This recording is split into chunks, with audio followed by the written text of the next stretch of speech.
Eu me referi antes de nós pensarmos de forma primitiva em relação a um vizinho. Muitas vezes nós sofremos porque estamos pensando dessa forma em relação a nós mesmos. Eu vou dar um exemplo real. Claro que eu mudo o nome da pessoa, vou chamar de Bruno.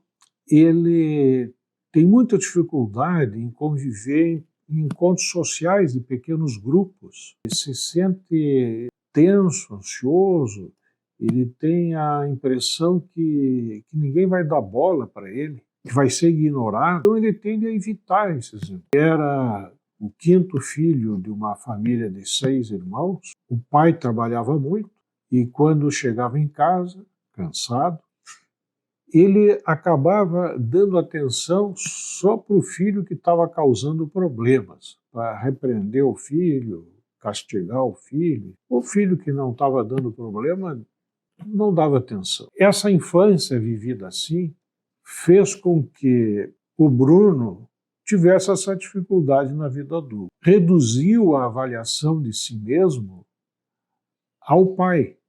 Como o pai ignorava ele, todo mundo vai ignorar ele. Ele generalizou daí, não especificou. Não era assim, olha, o meu pai, porque tinha distimia, porque estava cansado, porque tinha muitos outros filhos, não me dava atenção. Ele já saltou para a conclusão que ele era uma pessoa que não tinha valor, né, se nem o pai dava atenção para ele. Quando chegava nos pequenos grupos sociais, ali, adolescente, adulto jovem, ele ficava autofocado, angustiado com esse sofrimento, vão me dar bola, não vão me dar bola. E ele não praticava a empatia pelos outros, ele não se colocava no lugar daquela pessoa que estava ali, daquela outra que estava ali, o que aquela outra estava sentindo. Então ele acabava não sendo inteligente nas relações e realmente acabava daí não atraindo a atenção. E confirmava para ele a ideia de que ele não era valorizado em lugar nenhum, ele não tinha valor.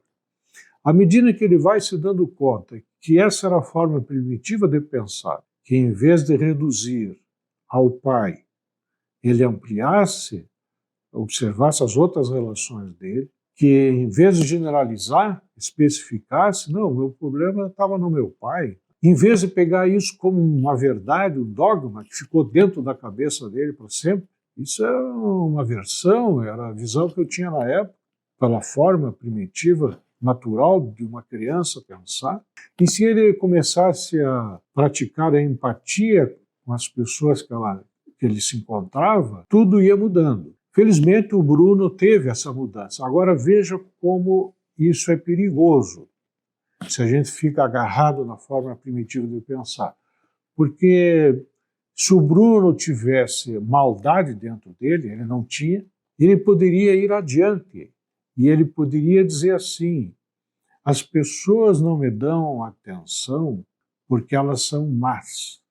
Aí vem a outra parte do pensamento primitivo, dividir em bons e maus. E se as pessoas são más, eu tenho o direito de atacá-las. O lobo solitário, que se chama, essa pessoa que às vezes comete um crime em série, é uma pessoa que necessariamente está com o pensamento primitivo, que foi além do Bruno, chegou nessa fase de dizer todos são maus, e então eu posso sim ir lá e acabar com eles. À medida em que o Bruno foi reconhecendo que o seu sofrimento estava nessa forma de pensar e foi praticando o pensamento científico amplo, ele foi se sentindo melhor, foi praticando a empatia, foi se entrosando nos grupos e deixou de ter o que a gente chama de fobia social, de medo de conviver em sociedade. À medida em que ele volta para a história da vida dele, o pensamento científico amplo e não o pensamento maniqueísta,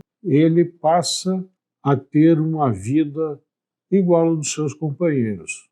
Ele tem satisfação agora de poder conviver com as pessoas e não aquele temor, aquele medo.